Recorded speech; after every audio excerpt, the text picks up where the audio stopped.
അങ്ങനെ ഞങ്ങൾ വൈകുന്നേരം ഒരു 8:30 ആയപ്പോൾ ഇവിടെ എത്തി. അവിടെ ആദ്യത്തെ ഹോട്ടലിൽ പോയില്ല, ഹിമാലയ എന്ന് പറഞ്ഞ സ്ഥലത്ത് തന്നെ പോയി. അവിടെ ബോബ് എം സിയുടെ കാർത്തിക് അവിടെ ഒരു ക്ലാസ് പോലെയൊക്കെ എടുക്കുന്നുണ്ടായിരുന്നു. ബോബ് എം സി കണക്ട് എന്ന് വന്നിട്ട്.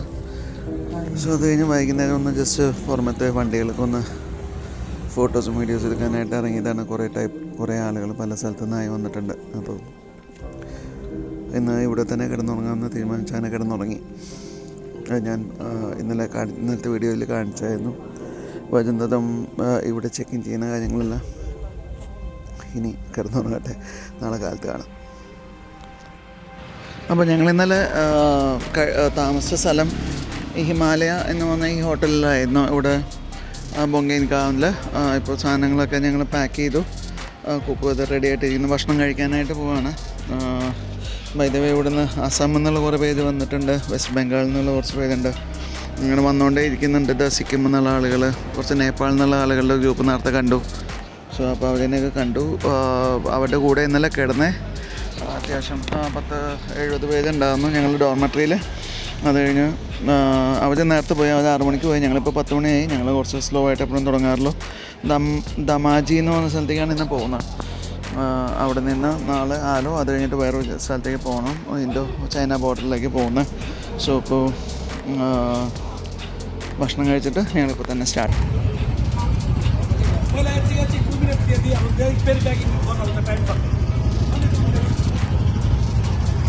जल्दी भाई को फोटोस भाई का photo he rode for the first time with us and we were observing him how he rides padana, so that should be the spirit, you should be observant and the sooner you catch the better. I hope like Gitanjali will be one of the best riders for us. Congratulations bhai once again. So the offer stands even today also. So like जी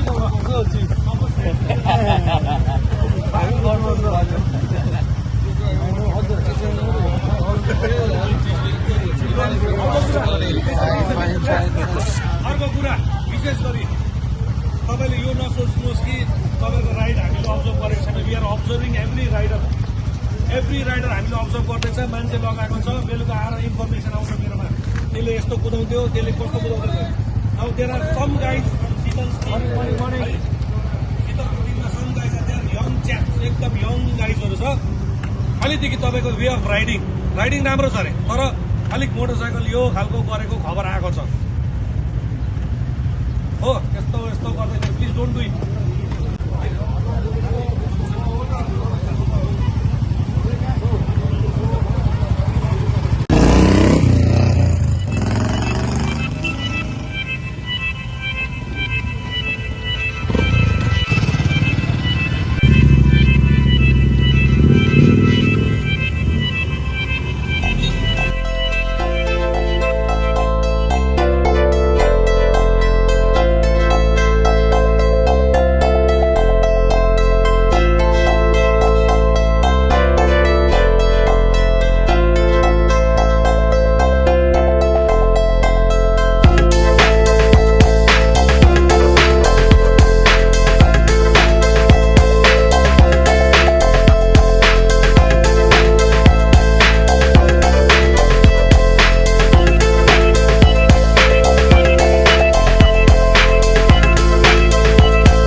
തന്നിട്ടുണ്ടായിരുന്നല്ലോ. തന്നിട്ടുണ്ടാവുന്നല്ലേ?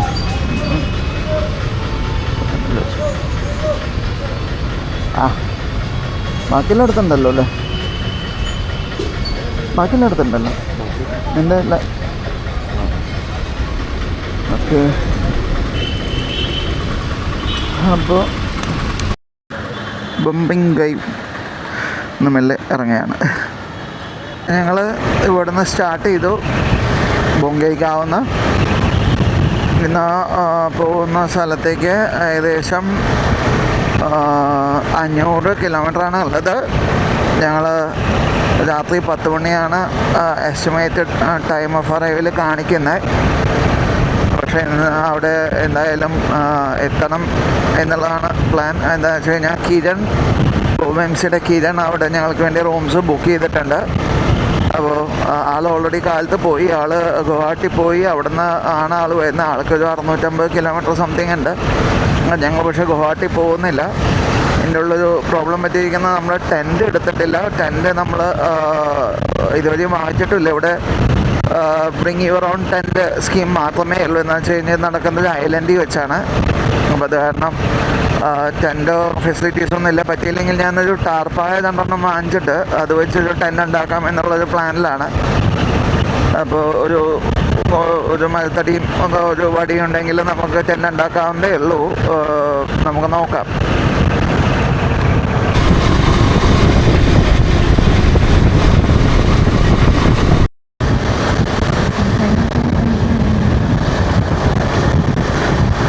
കാലത്ത് 5:30 മുതൽക്ക് ആളുകൾ ഓരോരോ ബാച്ചുകളായിട്ട് പോയായിരുന്നു. മറ്റേ ഹോട്ടലിൽ നിന്ന് 3 ബാച്ചുകളായിട്ടാണ് അവർ പോകുന്നത്. ഒന്ന് ആസാമിലെ തന്നെ 2 ബാച്ച്, പിന്നെ സിക്കിം ഭാഗത്തു നിന്ന് വന്ന ഒരു ബാച്ചായിട്ടാണ് കാലത്ത് പോയത്. ഞാൻ കുറച്ച് വീഡിയോസ് അവരുടെ എടുത്തിട്ടുണ്ടായിരുന്നു. അതെന്തായാലും പോസ്റ്റ് ചെയ്യും. പിന്നെ കഴിഞ്ഞ് ഞങ്ങൾ ഇറങ്ങുന്ന സമയത്ത് നേപ്പാളിൽ നിന്നുള്ള ഒരു ഗ്രൂപ്പ് വന്നിരുന്നു. ഗുജറാത്തിൽ നിന്നുള്ള ഒരു ഗ്രൂപ്പ് വരുന്നുണ്ടായിരുന്നു. പിന്നെ സിക്കിമിൽ തന്നെ വേറെ ഭാഗത്തുനിന്ന് സിക്കിമിൽ നിന്ന് തന്നെ വേറെ ഒരു ഗ്രൂപ്പും വരുന്നുണ്ടായിരുന്നു. എല്ലാവരുടെ അടുത്തൊന്ന് ഹായ് പറഞ്ഞിട്ട് മെല്ലെ നമ്മൾ ഇറങ്ങി ആലുവയിൽ വെച്ച് കണ്ടുമുട്ടാമെന്ന് പറഞ്ഞിട്ട്. അപ്പോൾ അത് കഴിഞ്ഞിട്ട് ഇപ്പം അങ്ങനെ പോയിക്കൊണ്ടിരിക്കുകയാണ്. പെട്രോൾ ഫില്ല് ചെയ്തു. 400 റേഞ്ച് കാണിക്കുന്നുണ്ട്. നമ്മൾക്ക് ഒരു പ്രാവശ്യം കൂടി ഫില്ല് ചെയ്യേണ്ടി വരും. ഒരു 300 കിലോമീറ്റർ കഴിയുമ്പോൾ 550 സംതിങ് കിലോമീറ്റർ ഉണ്ടെന്ന് നമ്മളൊരു പെർസ്പെക്റ്റീവ് നോക്കുകയാണെങ്കിൽ ഏകദേശം തിരുവനന്തപുരം പോയി തിരിച്ച് തൃശ്ശൂരിൽ നിന്ന് പോയി തിരിച്ച് തൃശ്ശൂർ വരുന്ന ഏകദേശം ദൂരം ഉണ്ട്. അങ്കമാലിക്ക് എത്തുന്നവരെ അത്രയും ദൂരമുണ്ട്. രാത്രി 10 മണിയാണ് കാണിക്കുന്ന സമയം എത്തുന്നത്.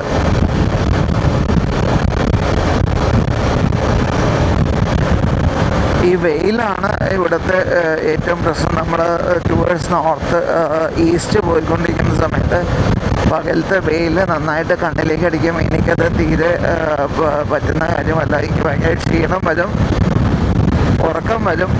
എനിക്ക് അധികം വണ്ടി ഓടിക്കാൻ പറ്റില്ല. അപ്പോൾ അത് കാരണം ഇന്ന് ഞാനൊരു ക്യാപ്പ് ഇട്ടിട്ട് അതിൻ്റെ മുകളിലാണ് ഹെൽമെറ്റ് വച്ചിരിക്കുന്നത്, ഷെയ്ഡ് പോലെ. അപ്പോൾ അതെനിക്ക് നന്നായി പ്രയോജനം ചെയ്യുന്നുമുണ്ട്. കഴിഞ്ഞ പ്രാവശ്യം അങ്ങനെ ചെയ്യാത്തതുകൊണ്ട് എനിക്ക് ഭയങ്കര ബുദ്ധിമുട്ടായിരുന്നു ഈ ഭാഗത്തേക്ക് വരുമ്പോൾ. ഇപ്പോൾ കംഫർട്ടബിളാണ്. എന്തായാലും ആദ്യം എത്തുന്നതിന് മുന്നേ തന്നെ ആദ്യത്തെ ബ്രേക്ക് എടുത്ത് പോവേണ്ടി വന്നു. ഒരു ചായ കുടിച്ചിട്ടാവാം യാത്ര. നല്ല തലവേദനയായി തുടങ്ങി. ചായ കുടിക്കുന്ന സമയത്ത് കുക്കു ചായ കുടിക്കാറില്ല. അപ്പോൾ അതിന് ചായ കുടിക്കുന്ന സമയത്ത് അവിടെ ചായ കുടിക്കുന്ന സമയത്ത് കുക്കു അവിടെ ഇരുന്നിട്ട് ഫോൺ നോക്കുകയായിരുന്നു. പിന്നെ വല്ല ചായ കുടിച്ചിട്ട് ഞാൻ പിന്നെ അങ്ങോട്ട് ചെന്നു.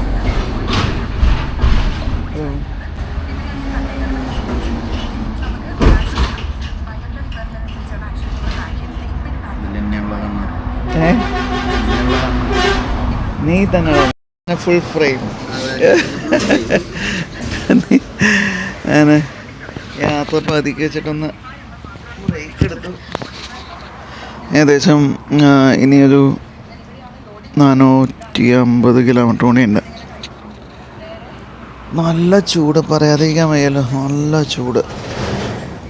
ലൈറ്റ് എൻ്റെ കൂടെ ഈസ്റ്റ് ആയതുകൊണ്ട് സൺലൈറ്റ് നേരെ കണ്ണിക്ക് അടിക്കുകയും ചെയ്യുന്നു. അപ്പോൾ അതും കൂടി ആയതോടുകൂടി നല്ല സുഖമുണ്ട്. മുന്നോട്ട് പോകാനേ പറ്റുന്നില്ല. ഞാൻ ഈ ക്യാപ്പ് ഇട്ടിട്ട്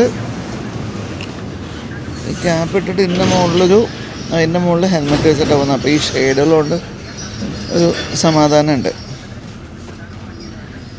പക്ഷേ ഈ ക്യാപ്പ് നല്ല ടൈറ്റാണ്, ഈ ഭാഗം നല്ല ടൈറ്റാണ്. അപ്പോൾ അത് കാരണം അതിൻ്റെ വേദന വേറെ. എന്തായാലും 5 മിനിറ്റ് കണ്ണടച്ച് വയ്ക്കാമെന്ന് വിചാരിച്ചിട്ട് കയറിയതാണ്. 2 ചായ കുടിച്ചു. ഇനി നല്ല ഇറങ്ങണം. ഓക്കെ, അങ്ങനെ കാലത്ത് ബൊങ്കിഗാവിൽ സ്റ്റാർട്ട് ചെയ്തിപ്പോൾ എനിക്ക് ഇന്നൊരു സ്ഥലത്ത് നിർത്തിയിരിക്കുകയാണ് ഭക്ഷണം കഴിക്കാനായിട്ട്. സമയം ഇപ്പോൾ 4 മണി എന്തോ ആയി. 4 മണി അല്ല 3 മണിയായി. 4 മണിയാകുമ്പോൾ ഇവിടെ എത്താവും. 4 മണി കഴിയുമ്പോൾ ഇവിടെ എത്താവും. പിന്നെ രാത്രിയിൽ ഓടിക്കുന്നതല്ലേ. നാട്ടിൽ 9 മണി പോലെയാണ്. പിന്നെ ഒരു 5 മണി കഴിഞ്ഞ് കഴിഞ്ഞാൽ നല്ല ഇരുട്ടാവും. നൈറ്റ് അല്ലാതെ നമുക്ക് ഓടിക്കാനായിട്ട് പറ്റില്ല. നല്ലൊരു ലഞ്ച് കഴിക്കാനുള്ള സ്ഥലം കിട്ടിയപ്പോൾ എല്ലാം നിർത്തിയെന്നുള്ളതേ ഉള്ളൂ. ഇന്ന് ഭയങ്കര ചൂടായിട്ട് ഭയങ്കര ക്ഷീണവും കാര്യങ്ങളോ.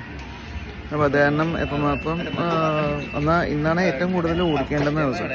പിന്നെ ഓൾമോസ്റ്റ് 600 കിലോമീറ്റർ ഓടിക്കേണ്ടുന്ന ഒരു സ്ഥലമാണ് ചെല്ലേണ്ടുന്ന സ്ഥലം ദമാൻ എന്ന് വന്നിട്ട്. അപ്പോൾ അത് കാരണം രാത്രി 10 മണി 11 മണി വരെ എന്തായാലും ഓടിക്കണം. കാലത്ത് തുടങ്ങിയതാണ്. ഇതുവരെ കാലത്ത് 10 മണിക്ക് തുടങ്ങിയിട്ട് ഇപ്പോൾ വണ്ടിയിൽ നിന്ന് ഇറങ്ങുന്നത്. 8 മണിക്കൂറായി. 5 മണിക്കൂറായിട്ട് ബൈക്കിൻ്റെ മുകളിൽ നിൽക്കുക. അടുത്ത സ്റ്റോപ്പ് ഒരു 7 മണിക്ക് ആയിരിക്കും. അത് കഴിഞ്ഞാൽ പിന്നെ 10 മണി. അപ്പോൾ അങ്ങനെ പോയിക്കൊണ്ടിരിക്കുന്നു. അയ്യോ, അങ്ങനെ ഈ സ്ഥലത്തിന് വരുന്നത് ദൽഗാവ് ബ്രാഞ്ച് SBI. എന്തായി നോക്കൂ. ഒന്ന് ക്ഷണിച്ചു കേട്ടോ. ഞാൻ ഇന്നത്തെ ഒരു വഴിക്ക് അവസാനിക്കുന്നെങ്കിൽ തോന്നുന്നില്ല. ഇന്നത്തെ യാത്ര ഒരു വഴിക്ക് അവസാനിക്കുന്ന തോന്നുന്നില്ല. രാത്രി 10 മണി വരെ ഓടിക്കണം. ആദ്യമായിട്ടല്ലേ 10 മണി വരെ ഓടിക്കാൻ പോകുന്നത്.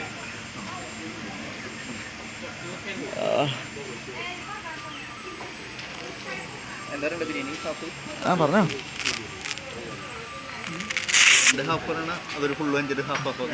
ഒരു ഫുള്ള് വാങ്ങി. അത് കഴിഞ്ഞിട്ട് വേണമെങ്കിൽ ഹാഫ് പിന്നെ പറയാം.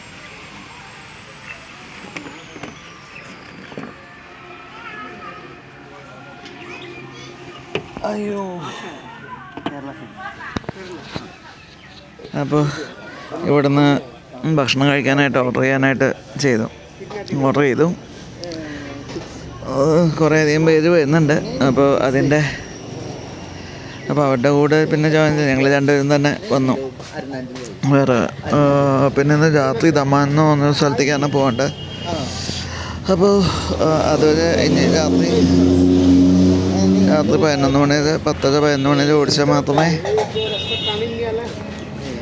10-11 മണി വരെ എന്തായാലും പോകണം, വണ്ടി ഓടിക്കണം.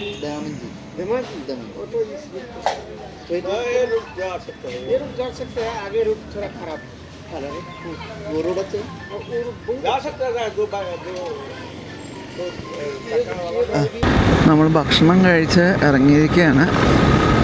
ഇവിടുന്ന് 314 കിലോമീറ്ററാണ് നമ്മൾ ഉദ്ദേശിക്കുന്ന സ്ഥലത്ത് ഉള്ളത്. ഇനിയും 314 കിലോമീറ്റർ, അതായത് രാത്രി 11 മണിയാണ് പറഞ്ഞിരിക്കുന്ന സമയം. മുമ്പത് 10 ആയിരുന്നു. ഞങ്ങൾ ഇടയ്ക്ക് ഇപ്പോൾ ഭക്ഷണം കഴിക്കാനായിട്ട് 1 മണിക്കൂർ നിർത്തിയ സമയത്ത് അത് 11 മണിയായി. പല ട്രാഫിക് ഇഷ്യൂസിൻ്റെയും വ്യത്യാസം വെച്ചിട്ടായിരിക്കാം അതങ്ങനെ ആകുന്നത്.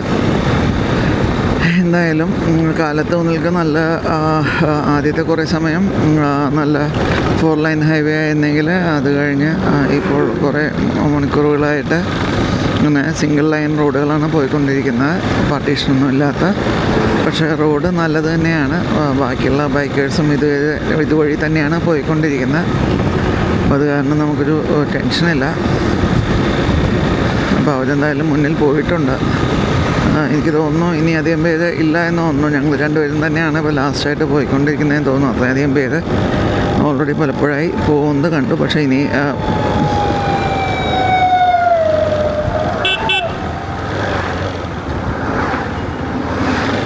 some convoy.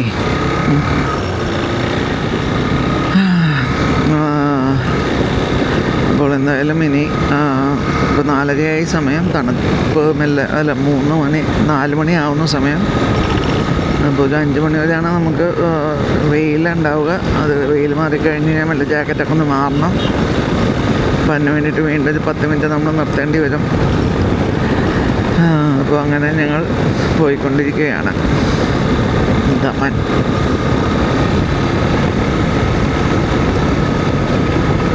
ആസാമിലെ ഉള്ള ഏരിയയിലെ ചിത്രമാണ് ഇപ്പോൾ നമ്മൾ കണ്ടുകൊണ്ടിരിക്കുന്നത്.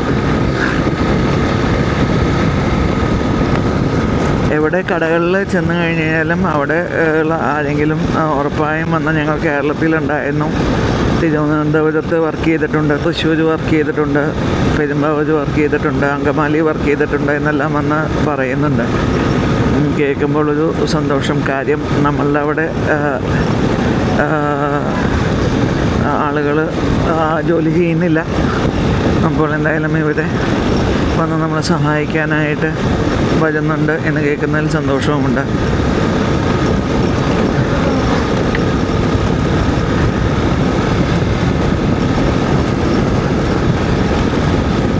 പല ടൈപ്പ് കൃഷികളാണ്. നെല്ല്, ചോളം, അതൊക്കെയാണ് ഇവിടെ കൂടുതലും ഞാനിപ്പോൾ കാണുന്നത്. ക്യാബേജ് കണ്ടു, കോളിഫ്ലവർ കണ്ടു, ക്യാബേജ് കണ്ടു. അവിടെ കാപ്പി അവിടെ ഉണ്ട് ലെഫ്റ്റ് സൈഡിൽ.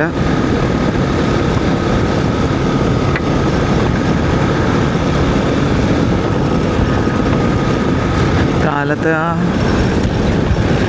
ആ ചൂടൊക്കെ ഒന്ന് കുറഞ്ഞപ്പോൾ തന്നെ ഒരു സമാധാനമുണ്ട്. ഇത്ര നേരം നല്ല ചൂടായിരുന്നു, വേർത്ത് ഒലിച്ചിട്ടായിരുന്നു നമ്മൾ വണ്ടി ഓടിച്ചുകൊണ്ടിരുന്നത്. പിന്നെ നേരെ കണ്ണിലേക്ക് വെയിലടിക്കുന്നതിൻ്റെ പ്രശ്നവും ഉണ്ടായിരുന്നു കുറേ നേരം. ഇപ്പോൾ അതെല്ലാം മാറി, ഇപ്പോൾ വെയിൽ ബാക്കിലോട്ടായി.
അസമിൻ്റെ ഉൾവശങ്ങളിലൂടെ നമ്മൾ പോവുകയാണ്. പക്ഷെ നല്ല ഇതുവരെ ഞാൻ വന്നല്ലോ, ഭയങ്കര തിരക്കുള്ള റോഡുകളായിരുന്നു, ടൗണുകളായിരുന്നു. ഇപ്പോൾ ടൗണിൽ നിന്നെല്ലാം മാറി നല്ല ഭംഗിയുള്ള പാടങ്ങളും വീടുകളും നല്ല ഗ്രാമപ്രദേശം. അടുത്ത 300 കിലോമീറ്റർ ഇങ്ങനെ തന്നെയാണോ എന്ന് എനിക്കറിയത്തില്ല. കുറേ റോഡുകൾ മോശമായിരുന്നു ആണ് എന്ന് പറഞ്ഞായിരുന്നു അവിടെ ഇരിക്കുന്ന ആൾ.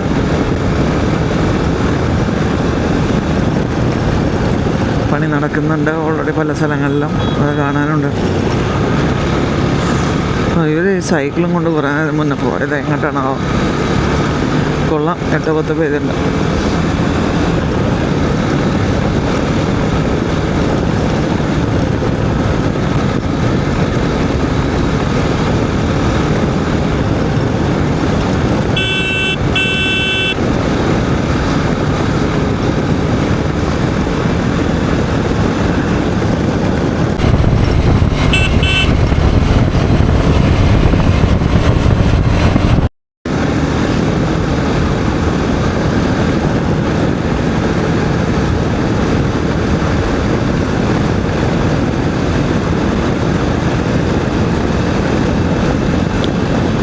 ഭംഗിയുള്ള വഴികളാണ് നോക്കൂ.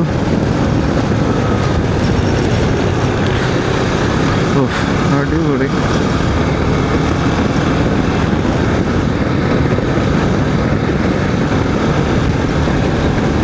വേറൊരു വഴി അങ്ങോട്ട് പോകുന്നുണ്ട്.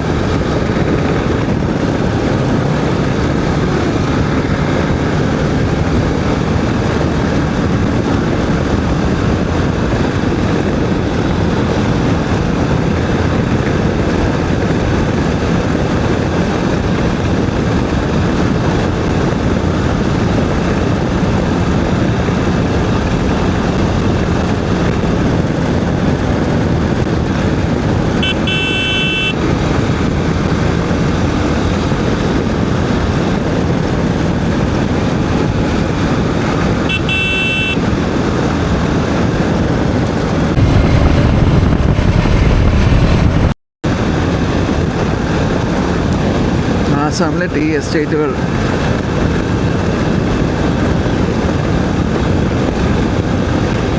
നമ്മൾ വരുന്ന വഴിക്ക് പല ക്ലബ്ബുകളുടെ ആളുകളും പല പല ഗ്രൂപ്പുകളായിട്ട് പല സ്ഥലങ്ങളിൽ സ്റ്റോപ്പ് ചെയ്തിട്ടുണ്ട്. അപ്പോൾ ഞങ്ങൾ വിചാരിച്ചിരുന്ന ഞങ്ങൾ ഇതിൽ ലാസ്റ്റായിട്ടായിരിക്കും പോകുന്നുണ്ടാവുക. ഗ്രൂപ്പിൻ്റെ കൂടെ നിന്ന് ഇൻ ബിറ്റ്വീൻ പോയി കഴിഞ്ഞാൽ എപ്പോഴും അതിൽ സേഫ്റ്റി ഉണ്ട്. എന്തെങ്കിലും വണ്ടിക്ക് കംപ്ലൈൻറ്റോ അങ്ങനെ എന്തെങ്കിലും വന്നു കഴിഞ്ഞാൽ ബാക്കിലെ ക്ലബ്ബുകൾ അവർ വരുമ്പോൾ അവർ ഹെൽപ്പ് ചെയ്യും. അപ്പോൾ ഞങ്ങൾ എന്തായാലും 2 ക്ലബ്ബുകൾ ക്രോസ് ചെയ്തു. അവർ ഇടയ്ക്കിടയ്ക്ക് ബ്രേക്ക് എടുത്തിട്ടാണ് വരുന്നത്. ഞങ്ങൾ ബ്രേക്ക് കമ്പാരിറ്റീവ്ലി കുറവാണ്. ഞങ്ങൾ രണ്ടുപേരും രണ്ട് നേരം മാക്സിമം 3 ബ്രേക്കാണ് എടുക്കുക. ഉച്ചയ്ക്ക് ഭക്ഷണം കഴിക്കാനും വൈകുന്നേരം ഒരു ചായ കുടിക്കാനും. അത് രണ്ടും മിക്കവാറും ഒരുമിച്ചായിരിക്കും. കാലത്ത് ഇറങ്ങാൻ കുറച്ച് ലേറ്റാകും. എപ്പോഴും ഒരു 9:30-10 മണി ആണ് യൂഷ്വലി ഞങ്ങൾ ഇറങ്ങാറ്. മറ്റുള്ള റൈഡേഴ്സും എല്ലാം സാധാരണ അല്ലെങ്കിൽ 6 മണി മുതൽ 7 മണിയുടെ ഉള്ളിൽ എല്ലാവരും ഇറങ്ങും. നമ്മൾ യാത്ര ചെയ്യുമ്പോൾ നമ്മളുടെ കൺവീനിയൻസിനനുസരിച്ചിട്ട് ബൈക്കിലൊക്കെ പ്രത്യേകിച്ച് ഗ്രൂപ്പായിട്ട് അല്ലാതെ പോകുമ്പോഴുള്ളൊരു അഡ്വാൻറ്റേജ് തന്നെ നമ്മളുടെ ടൈം ലിമിറ്റ് രീതിക്ക് അനുസരിച്ചിട്ട് നമുക്ക് പോകാൻ പറ്റുമെന്നുള്ളതാണ്. അതുകൊണ്ട് ഞങ്ങളങ്ങനെ മറ്റുള്ള ഗ്രൂപ്പുകളുടെ കൂടെ വേറെ പോവാറില്ല. പലർക്കും പല രീതിയായിരിക്കും. അവിടെ അങ്ങനെ സ്ട്രിക്റ്റ് ആയിട്ടുള്ളത് കൊണ്ട് സ്ട്രിക്റ്റ് ആയി അത് ഫോളോ ചെയ്യണം നമ്മൾ ആ ഗ്രൂപ്പിൽ തന്നെ പോവുകയാണെങ്കിൽ. അപ്പോൾ അത് കാരണം ഞങ്ങൾ എപ്പോഴും തനിയെ തന്നെ പോകാനാണ് ശ്രമിക്കുന്നത്. പക്ഷെ എന്നാലും ആരെങ്കിലുമായിട്ടൊക്കെ എപ്പോഴും കോണ്ടാക്റ്റിൽ നമ്മൾ ഇരിക്കും. ഓരോ ഗ്രൂപ്പിൽ 1-2 പേരുമായിട്ട് എവിടെ എത്തി എന്നുള്ളതിനെ പറ്റിയിട്ടൊക്കെ എപ്പോഴും നമ്മൾ അപ്ഡേറ്റ് ഇരുന്നുകൊണ്ടിരിക്കും. ചിലപ്പോൾ ലൊക്കേഷൻ ഷെയർ ചെയ്യും. എന്തെങ്കിലും ഉണ്ടെങ്കിൽ അത് അറിയിക്കുകയും ചെയ്യും. അത് ഹെൽപ്പ് ചെയ്യുകയും ചെയ്യും. ഇവിടെ നിന്ന് ഇനി റൈറ്റിലോട്ടാണ് കാണിക്കുന്നത്. ഇനി 279 കിലോമീറ്ററാണ്. തേസ്പൂർക്ക് പോകുന്ന വഴിയാണ് നമ്മൾ ആയിക്കൊണ്ടിരുന്ന. റൈറ്റിലേക്ക് ഇനി തേസ്പൂർ 35 കിലോമീറ്ററാണ് കാണിക്കുന്നത്. മാപ്പിലും റൈറ്റിലേക്കുള്ള ആരോ തന്നെയാണ് കാണിക്കുന്നത്. ഇനി തേസ്പൂരിലേക്ക് പോയിക്കൊണ്ടിരിക്കുകയാണ്. ഈ റോഡും നല്ലതാണ് എന്നാണ് പറഞ്ഞത്. പക്ഷേ ഇത് കുറച്ചുകൂടി ട്രാഫിക് ഉള്ളതായി തോന്നുന്നു.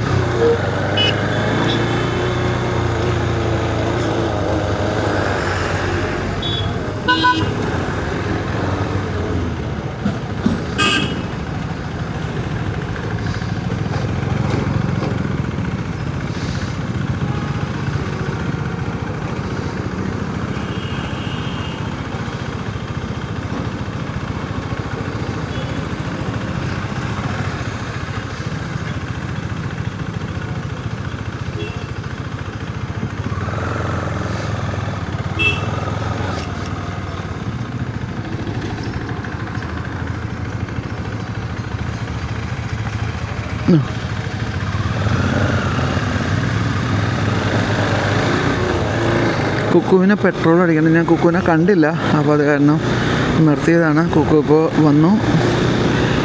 പെട്രോൾ അടിക്കണം. എൻ്റെ കയ്യിലും പെട്രോൾ അടിക്കണം. ഇനി ഒരു 130 കിലോമീറ്റർ പോകാനുള്ള പെട്രോളേ എൻ്റെ കയ്യിലുള്ളൂ. ഏകദേശം ഇനിയുമുണ്ട് 280 കിലോമീറ്ററിനടുത്ത്, 278 ടു ബി പ്രിസൈസ്.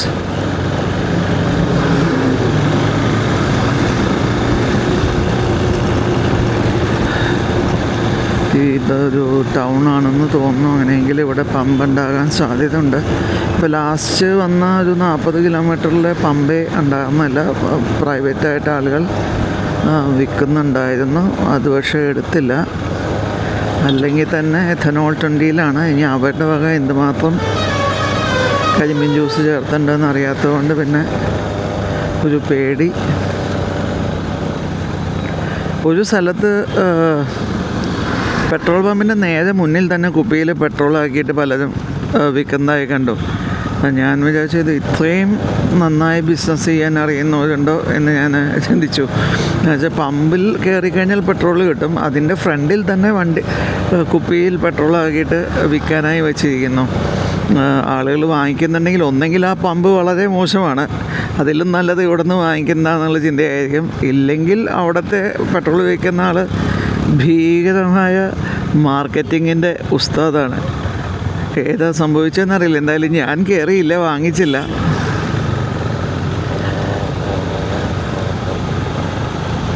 അവിടെ ഇന്ത്യൻ ഓയിലിൻ്റെ പമ്പുണ്ട്. ഇപ്പോൾ പമ്പിലേക്ക് കയറുകയാണ്.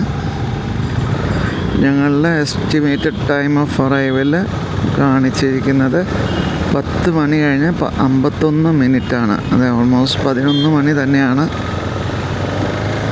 കാണിച്ചിരിക്കുന്നത്.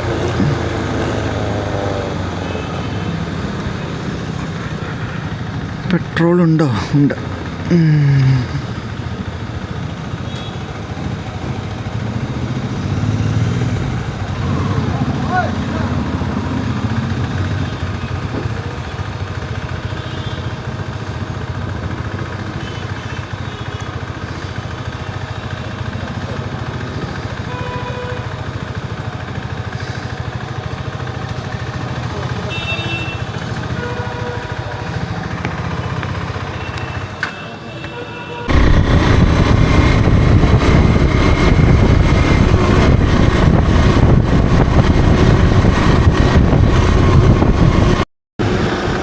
ഇവിടെ വൈകുന്നേരം 5 മണി ജസ്റ്റ് ആയതേ ഉള്ളൂ. ഒരു 4:30 കഴിഞ്ഞപ്പോൾ തന്നെ ഇതേപോലെ ഇരുട്ട് ആയായിരുന്നു. 5 മണി ആയതോടുകൂടി ഇത്രയും ഇരുട്ടായി. നമ്മളവിടെ ഒരു 8 മണിയുടെയൊക്കെ 7 മണിയുടെയൊക്കെ ഇരുട്ട് കഴിഞ്ഞു. കുറേ മാറി നിൽക്കുന്നുണ്ടായിരിക്കാം. ശരിക്കും ഒരു ടൈം സോൺ ഡിഫറൻസ് വെച്ചാൽ ഈ നാട്ടുകാർക്കും സൗകര്യം ഉണ്ടായിരുന്നു. പക്ഷെ നമ്മുടെ ഇന്ത്യ എന്ന രാജ്യം ഒറ്റയ്ക്ക് ഒരുമിച്ച് ഒരേ ടൈം സോണിലാവണം എന്നുള്ള രീതിയിലാണ് തോന്നുന്നത് ഇവിടെ നമ്മളെ തന്നെ ടൈം സോൺ വെച്ചിരിക്കുന്നത്.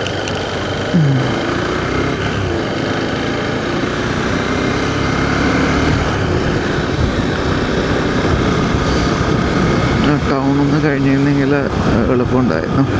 ഇതിപ്പോൾ സിംഗിൾ ലൈനിലാണ് പോയിക്കൊണ്ടിരിക്കുന്നത്. നല്ല ട്രാഫിക്കുമുണ്ട്.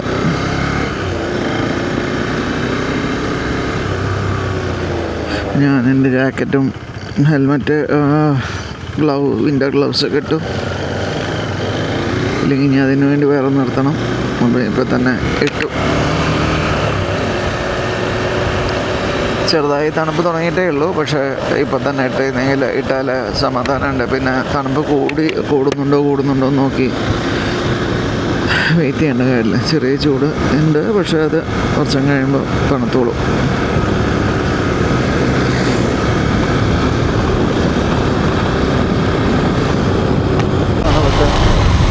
വൈയോഗെന്ന പണി നടക്കുന്നതുകൊണ്ട് കുറേ കിലോമീറ്ററുകളായിട്ട് റോഡ്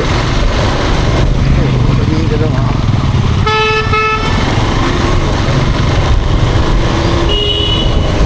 ട്രാഫിക്കും ആകെ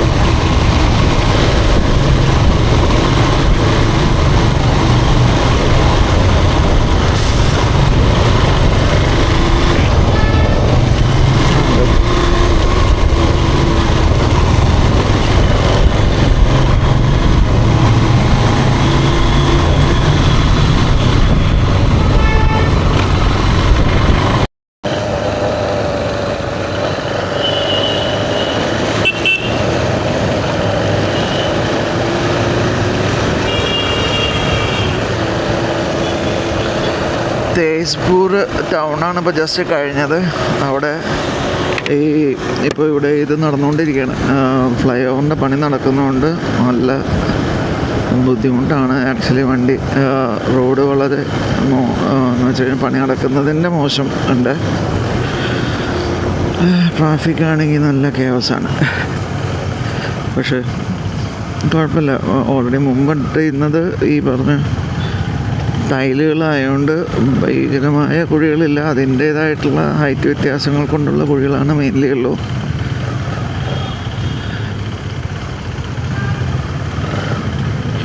കുക്കു ബാക്കിൽ തന്നെ ഉണ്ട്.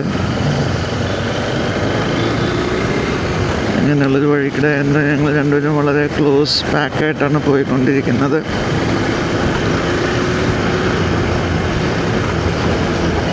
സമയം കാണിക്കുന്നത് നേരത്തെ 10 മണിയായിരുന്നു. പക്ഷെ നമ്മൾ ബ്രേക്ക് എടുത്തു കഴിഞ്ഞപ്പോൾ അത് 11 മണിയായിട്ടുണ്ടായിരുന്നു. 11 മണി കഴിഞ്ഞ് 2 മിനിറ്റാണ് ടൈം എസ്റ്റിമേറ്റഡ് ടൈം കാണിക്കുന്നത്.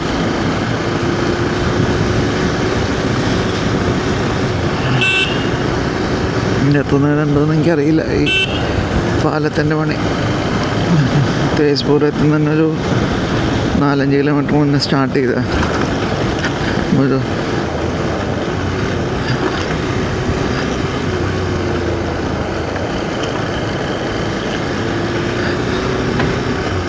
ഇവിടെ 155 ബേസ് ഹോസ്പിറ്റൽ. ഇവിടെ ഈ പട്ടാളക്കാരുടെ അസം റൈഫിൾസിൻ്റെ ആണെന്ന് തോന്നുന്നു. ഇവിടെ നല്ല കുറേയധികം മിലിറ്ററി വാഹനങ്ങൾ എപ്പോഴും ഇങ്ങനെ ഫ്രണ്ടിൽ കൂടെ പോകുന്നുണ്ട്.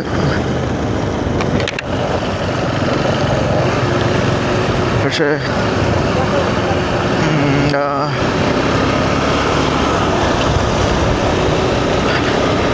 കറക്റ്റ് അറിയില്ല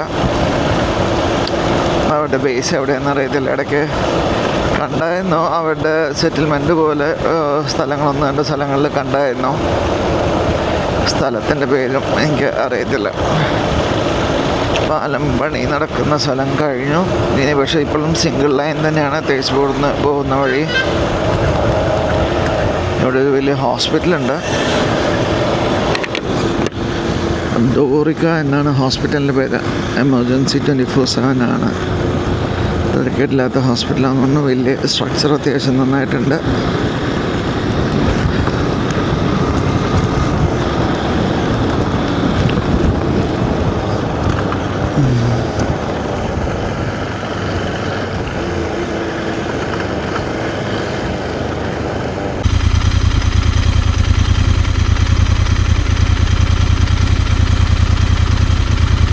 ഇത് നേരെ ഇനി ഈ റോഡിലേക്ക് തന്നെ കയറുന്ന കേട്ടോ.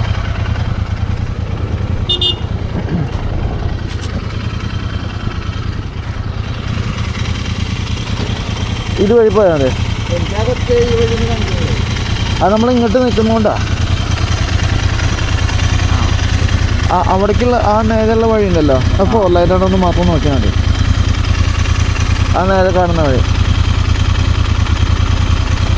അവിടെ നിന്നല്ല, ഈ വളവ് തിരിച്ചു നിന്നില്ലേ അതിൻ്റെ ഇടയിലുള്ള വഴി. ഇത് 4 ലൈനാണോ നോക്കേ.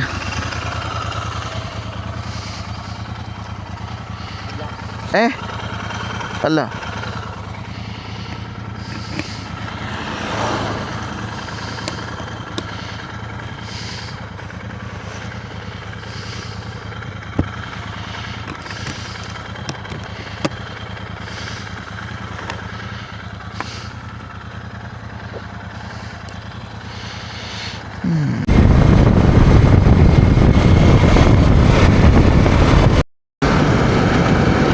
ഇനി 193 കിലോമീറ്റർ കൂടിയാണുള്ളത് ഇനി എത്താൻ.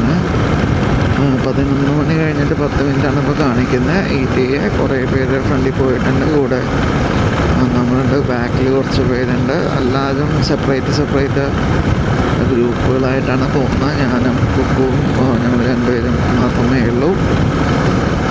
നല്ല മഞ്ഞുണ്ട്. ഞാൻ ആദ്യം 5:30 ആയപ്പോൾ എൻ്റെ ജാക്കറ്റും റെയിൻ ജാക്കറ്റും അതേപോലെ തന്നെ എൻ്റെ വാട്ടർ പ്രൂഫ് ഗ്ലൗസും ഞാൻ ഇട്ടു. പക്ഷേ ആ സമയത്ത് അത്രയും തണുപ്പുണ്ടാകുന്നില്ല. അപ്പോൾ കുറച്ച് കഴിഞ്ഞ 1 മണിക്കൂറായപ്പോഴേക്കും ഞാൻ ആകെ വേർത്തു. അപ്പോൾ ഞാനത് നിർത്തി. ഞാനത് ഊരിയിട്ട് വീണ്ടും വെച്ചു. നോർമൽ ഗ്ലൗസ് ഇട്ടു, റെയിൻ ജാക്കറ്റ് ഊരി. അത് കഴിഞ്ഞിട്ട് വീണ്ടും ഞാനിപ്പോൾ ഒരു 7 മണി ആയിട്ടേ ഉള്ളൂ. അപ്പോൾ ഞാനൊരു 6:45 ഞാൻ വീണ്ടും ഇട്ടു. നല്ല തണുപ്പ് നന്നായി തോന്നി തുടങ്ങിയപ്പോൾ മാപ്പിൽ ഒരു സംശയം തോന്നിയപ്പോൾ അപ്പോൾ ആ ടൈമിൽ ഞാൻ മാപ്പിൽ സംശയം തോന്നിയ സമയത്ത് ഞാനത് അപ്പോൾ ഒന്നുകൂടി നോക്കുന്ന സമയത്ത് ഇതോടെ വീണ്ടും 6:45 ഇട്ട്. ഇപ്പോൾ നല്ല തണുപ്പായി. മൂടൻ മഞ്ഞ് നിങ്ങൾക്ക് കാണാമെന്ന് പ്രതീക്ഷിക്കുന്നു. ഇതിപ്പോൾ ഞാൻ ഒരു ലൈറ്റ് യെല്ലോ ക്യാപ്പ് ഇട്ടിട്ടുണ്ട്. അത് കാരണം എനിക്ക് കുറച്ചുകൂടി ദൂരത്തേക്കാണ് ആ ലൈറ്റ് ഞാൻ ഫോക്കസ് ചെയ്തിരിക്കുന്നത്. പക്ഷേ അത് പറഞ്ഞിട്ട് കാര്യമൊന്നുമില്ല. ഫ്രണ്ടിൽ നിന്ന് ഇപ്പോൾ സപ്പോസ് സിംഗിൾ ലൈൻ ആണെങ്കിൽ വണ്ടി വന്നു കഴിഞ്ഞാൽ ഈ ലൈറ്റ് ഇട്ടാൽ LED ലൈറ്റ് ഇട്ട് കഴിഞ്ഞാൽ നമുക്കൊന്നും കാണത്തില്ല. കഷ്ടകാലം എന്താണെന്ന് വെച്ച് കഴിഞ്ഞാൽ നമ്മളുടെ ലൈറ്റ് ഇട്ട് കഴിഞ്ഞാൽ അവർക്കും ഒന്നും കാണത്തില്ല. അവർക്ക് നല്ല കുത്തൽ പോലെ തോന്നും. പക്ഷെ നമുക്ക് റോഡ് കാണുന്നത് കമ്പാരിറ്റീവ്ലി കുറവ് തന്നെയാണ്. ഈ KTM-ന് ഈ അഡ്വഞ്ചർ 390-ൽ ഞാൻ ആകെ കൂടി കണ്ട ഒരു മോശം നല്ലതല്ലാത്തൊരു കാര്യമെന്ന് പറയുന്നത് ഇതിൻ്റെ ഹെഡ്ലൈറ്റാണ്. ഒന്നാമതിൻ്റെ ഹെഡ്ലൈറ്റ് ആദ്യമേ തെങ്ങിൻ്റെ മണ്ടൊക്കെയാണ്. അതുകൂടാതെ അടിച്ചാൽ പോലും അങ്ങനെയാണ്.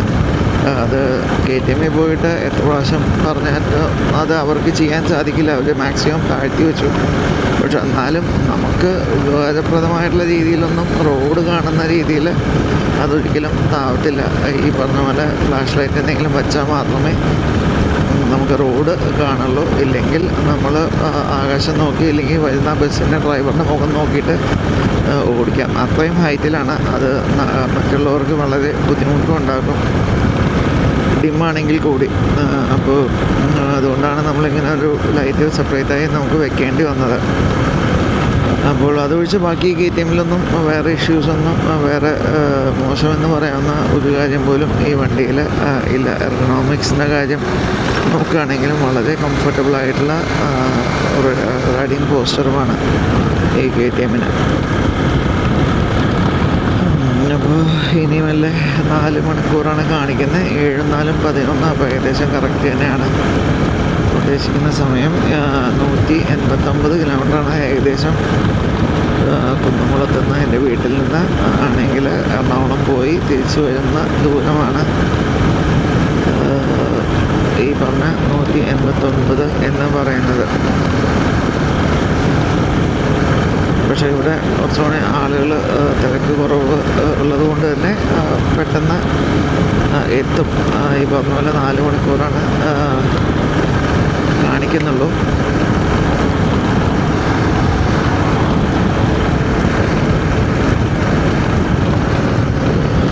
ഒരു ടോൾ പ്ലാസ എത്തിയിട്ടുണ്ട്. വർക്കിംഗ് ആണോ എന്ന് വെച്ച് കഴിഞ്ഞാൽ അല്ല.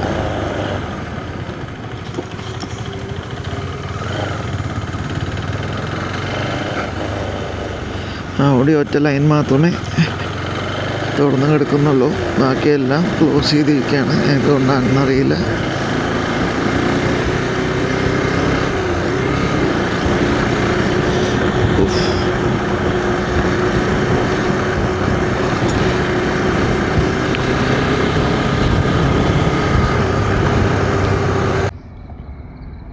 പിന്നെ മുട്ടേ പണിയുണ്ടെന്ന് പറയാം. മുട്ട് പണിയായിട്ടുണ്ടെന്ന് പറയാം. മുട്ട് കാൽമുട്ട്. ആ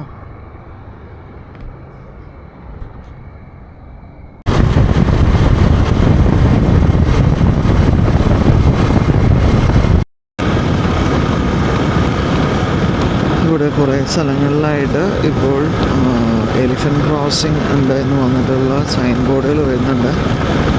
സൈഡിലെ കാപ്പിത്തോട്ടങ്ങളാണ് പലതും. വീടുകളും ഗ്രാമങ്ങളും കുറേയുണ്ട്.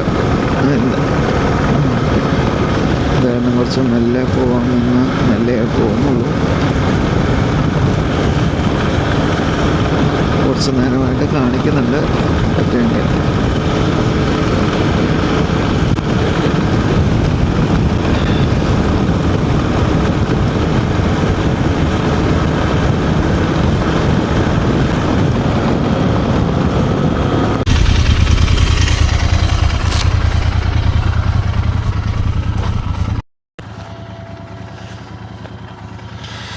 കുക്കൂനും തണുത്ത് തുടങ്ങി.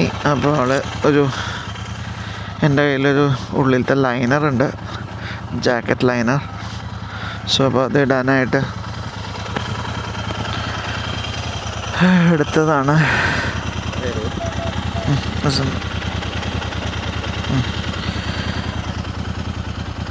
ആദ്യം അത് ഊരണ്ടേ? ആക്ച്വലി ഇത് ഇടണം. ഇത് ഈ ജാക്കറ്റിൻ്റെ അകത്തേക്ക് ഇപ്പോഴും കയറിയിട്ടാണ് പിന്നെ പോകുന്നത്. ഏതാ ഇതേ ഉള്ളിലല്ലേ ഇടുന്ന, പുറത്തല്ലല്ലോ.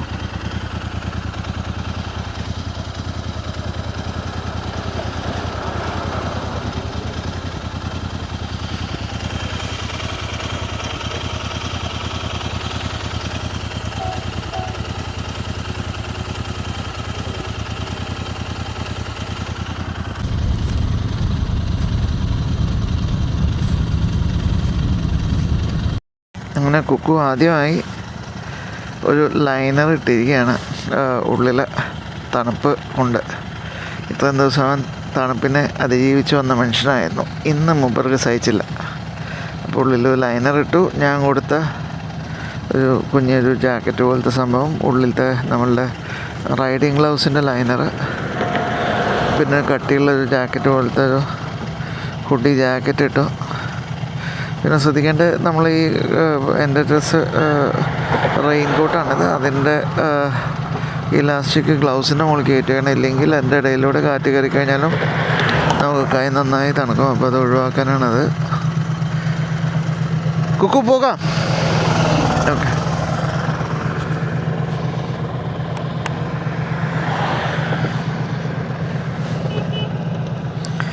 അപ്പോൾ ചലിക്കട്ടെ.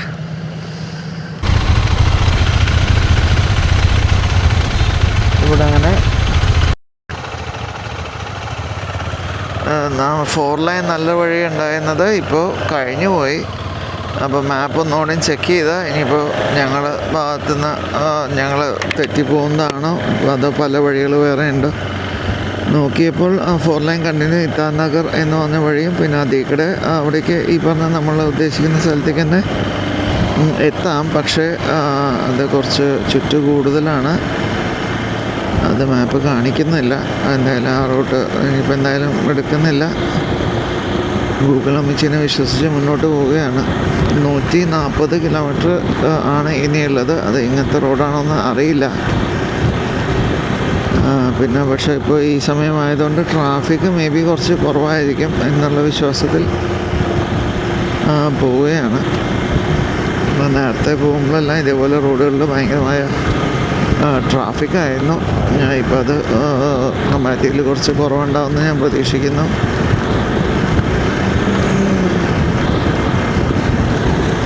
കുക്കു ബാക്കിലുണ്ട്. ഞാൻ കുക്കു ബാക്കിലുണ്ടോയെന്ന് നോക്കി കഴുത്ത് വേദനിച്ച് തുടങ്ങി. ഞാൻ പിന്നെ ഈ ഹെൽമെറ്റിൽ പാട്ടുണ്ട്. അപ്പോൾ ഒരു പാട്ട് കഴിയുമ്പോൾ ഇപ്പോൾ ഒരു പ്രാവശ്യം നോക്കുക എന്നുള്ള കൺസെപ്റ്റിലേക്ക് മെല്ലെ വന്നു.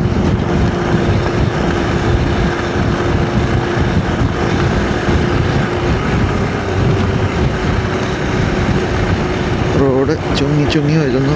എന്താ സംഭവം? കാടൊന്നുമല്ലല്ലോ. പിന്നെ മറ്റേ വഴി കാണിച്ച കൂടുതലും കാടിനുള്ളിലൂടെ ആയിരുന്നു മാപ്പ് കാണിച്ച്.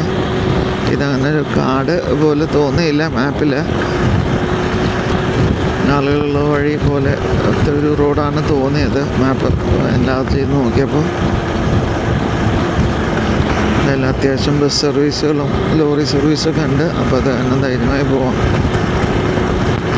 പെട്രോള് അടിച്ചിട്ടുണ്ട്. അത് ഇനിയും ഒരു എത്രയുണ്ട് 290 റേഞ്ച് കാണിക്കുന്നുണ്ട്.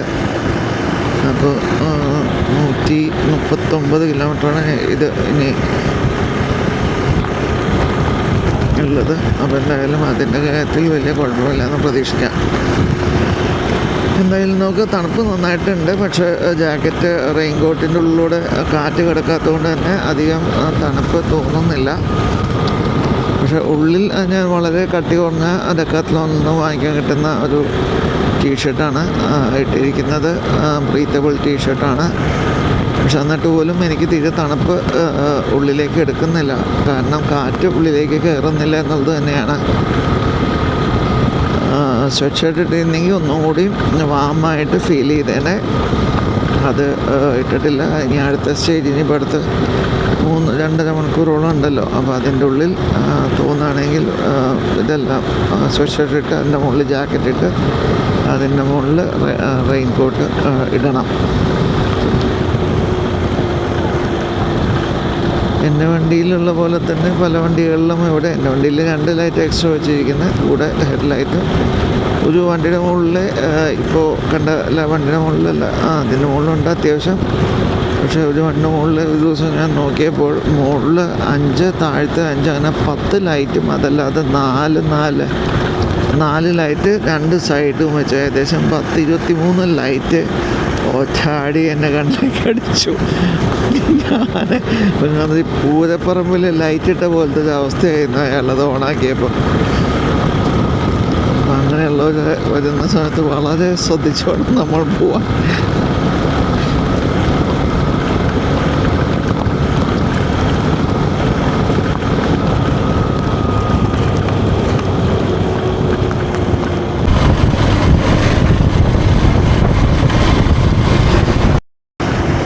നമ്മൾ കുറച്ചും കൂടി മോശം റൂട്ടിലേക്ക് എൻ്റർ ചെയ്ത് കഴിഞ്ഞാൽ ഇവിടെ 100 കിലോമീറ്റർ ഉണ്ട്.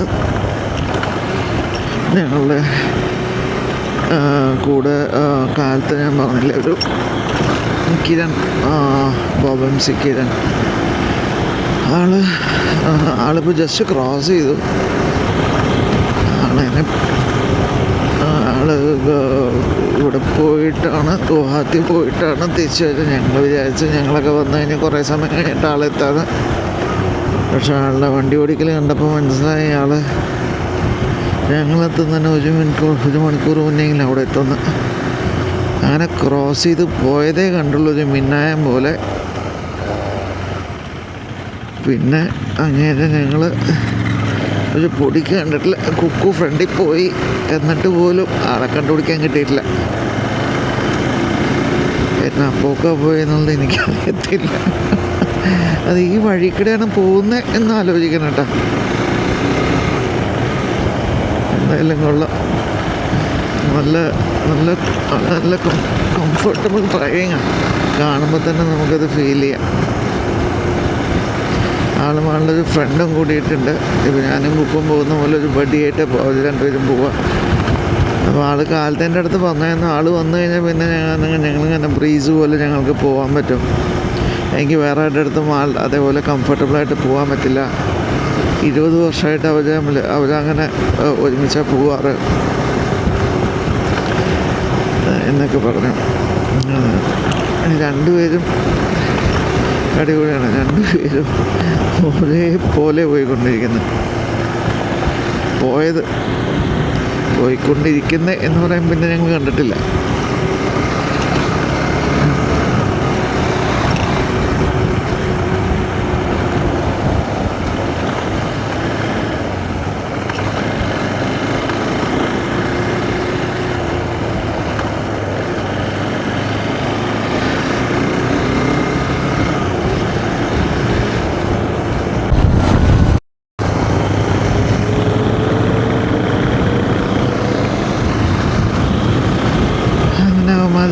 വീണ്ടും തിരിച്ച് കിട്ടി. കുക്കുവാണ് ആദ്യം വേണ്ടി പോകുന്നത്. പിന്നെ കിരൺ എന്ന് പറഞ്ഞ വ്യക്തി അതിൻ്റെ അതിൻ്റെ ഫ്രണ്ടിൽ ആളുടെ ഫ്രണ്ട്.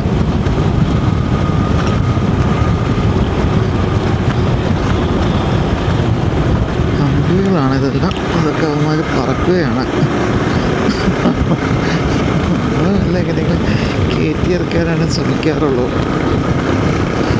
എന്തായാലും നൈസായിട്ട് വണ്ടി ഓടിക്കുന്നുണ്ട്. എനിക്ക് ആളുടെ ഹിമാലയന് 410 ആണ്. കാർബറേറ്റർ BS3 മോഡലാണ്. എൻ്റെ കയ്യിലുണ്ടായിരുന്ന മോഡലാണ്. ഞാൻ പിന്നെ കൊറോണയുടെ സമയത്ത് അത് കൊടുക്കുകയാണ് എബിന് ചെയ്തത്. എബിൻ പിന്നെ അത് കൊടുത്തു. പിന്നെ തിരിച്ചു വാങ്ങിക്കണമെന്ന് വിചാരിച്ചിട്ട് ആരുടെ കയ്യിലൊന്ന് പിടിയില്ല. അപ്പോൾ കാർബറേറ്റർ മോഡലിന് ഞാനാണെങ്കിലും വന്ന് ഫ്യൂൽ ഇഞ്ചക്ഷൻ തുടങ്ങുന്നതിന് മുന്നേ ഓടിപ്പോയി എടുത്തതാണ്. BS3 കാർബറേറ്റർ ഫ്യൂൽ ഇഞ്ചക്ഷൻ വരുന്നു എന്ന് പറഞ്ഞതോടുകൂടി ഓടിപ്പോയി എടുത്തതായിരുന്നു. പിന്നെ ഒരു സമയത്ത് അത് വിൽക്കേണ്ടി വന്നു. അപ്പോൾ ആളുടെ കയ്യിൽ ആ ഒരു മോഡലാണ്. അതിൻ്റെ മുകളിൽ പെർഫോമൻസ് കിറ്റൊക്കെ കയറ്റി ഇട്ടുള്ള വണ്ടിയാണ്. ഹിമാലയൻ 410 ആണെന്ന പേരേ ഉള്ളൂ. ഇപ്പോഴത്തെ 450യെക്കാട്ടും പവർഫുള്ളാണ് അത്. പക്ഷേ അതിനെക്കാട്ടും എല്ലാം ആളുടെ വണ്ടി ആൾ കൊണ്ട് നടക്കുന്ന ഒരു സിംപ്ലിസിറ്റിയാണ് എനിക്കിഷ്ടപ്പെട്ടത്. ആ വണ്ടിയുടെ മുകളിൽ ഒരു അറ്റാച്ച്മെൻറ്റും ഒരു എക്സ്ട്രാ ഫിറ്റിങ്സും ഇല്ല. ഒരു ലൈറ്റ് പോലും എക്സ്ട്രാ ആൾ പിടിപ്പിച്ചിട്ടില്ല. ഹെഡ്ലൈറ്റ് സാധാരണ ഹെഡ്ലൈറ്റ് അതിൻ്റെ തന്നെ ഉപയോഗിച്ചിട്ടുള്ളൂ. ഈവൻ ബാഗ് പോലും ആൾ സാധാരണ ആളുടെ ബാക്ക് പാക്ക് ഒരു 50 രൂപയുടെ ബഞ്ചി കോഡ് വെച്ച് ടൈ ചെയ്ത് സീറ്റിനായിട്ട് വെച്ചിരിക്കുന്നു. ടെൻറ്റും അതേപോലെ തന്നെ അതിൻ്റെ മുകളിലേക്ക് അടുത്ത ബഞ്ചി കോഡ് വെച്ചിട്ട് ആൾ ടൈ ചെയ്ത് വെച്ചിരിക്കുന്നു എന്നുള്ളതേ ഉള്ളൂ. ആൾ യാത്ര ചെയ്യുന്നതിന് വേണ്ടി വണ്ടിയുടെ മുകളിൽ കുറേ കാശ് ചിലവഴിക്കുന്ന, ഈവൻ ഞാൻ പോലും ചിലവഴിക്കുന്ന ആളുകൾക്ക് കണ്ടു പഠിക്കേണ്ടുന്ന ഒരു കക്ഷി തന്നെയാണ് കിരൺ. ആളുടെ വണ്ടി ഞാൻ നാളെ പറ്റിയൊരു വീഡിയോ ഞാൻ എടുക്കുന്നുണ്ട്. എന്ന് വെച്ച് കഴിഞ്ഞാൽ വണ്ടി വാങ്ങിക്കാൻ കാശില്ല, അത് ഇങ്ങനെയൊക്കെ ചെയ്യാൻ കാശ് വരില്ലേ എന്ന് പറയുന്ന ആളുകൾക്ക് കാണിച്ചു കൊടുക്കാനായിട്ട് അത്രയും മനോഹരമായിട്ടത് ചെയ്തിരിക്കുന്ന ആൾ ഓടിക്കുന്നത് കണ്ടു കഴിഞ്ഞാൽ നമുക്ക് it's not about the machine, it's about the rider എന്ന് ശരിക്ക് തോന്നിപ്പോകുന്ന രീതിയിലാണ് ആൾ ഓടിക്കുന്നത്. നമ്മൾ ഏത് വണ്ടി ഓടിക്കുന്നു എന്നുള്ളതല്ല, ആളുടെ കഴിവാണ് അതിൻ്റെ അകത്ത് വരുന്നത്.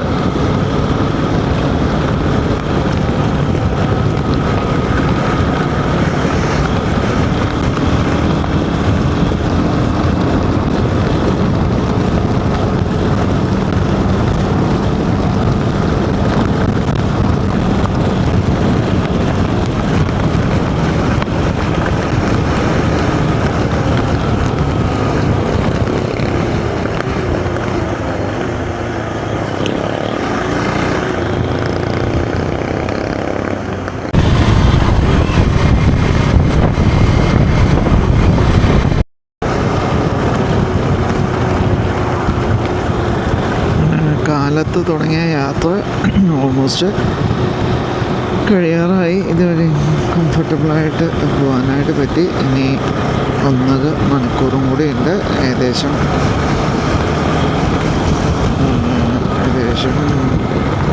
77 കിലോമീറ്ററാണ് കാണിക്കുന്നത്.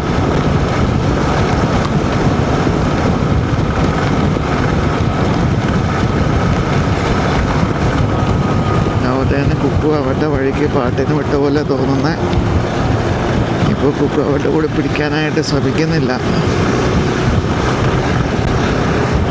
റോഡ് അത്രയും സേഫ് അല്ല എന്നുള്ളത് കൊണ്ടായിരിക്കാം കുക്കു തീരുമാനം എടുത്തത്. എന്തായാലും ഒരു വൈസ് ഡിസിഷനാണെന്ന് എനിക്ക് തോന്നുന്നു. കുക്കുവിന് എന്നെ ബാക്കിൽ വിടുന്നത് അത്രയും താല്പര്യമില്ലെന്ന് വെച്ച് കഴിഞ്ഞാൽ എൻ്റെ ലൈറ്റ് കുക്കുവിൻ്റെ മുഖത്ത് റിഫ്ലക്ടർ വഴി റെയർവ്യൂ മിറർ വഴി അടിക്കുമെന്നുള്ളതുകൊണ്ട് കുക്കു എൻ്റെ അടുത്ത് പറഞ്ഞിട്ടുണ്ട് മതി ഫ്രണ്ടിൽ പോകണമെന്ന്. പക്ഷേ ഇന്ന് ആൾ തന്നെ അത് മാറി ഫ്രണ്ടിലേക്ക് പോയതാണ്.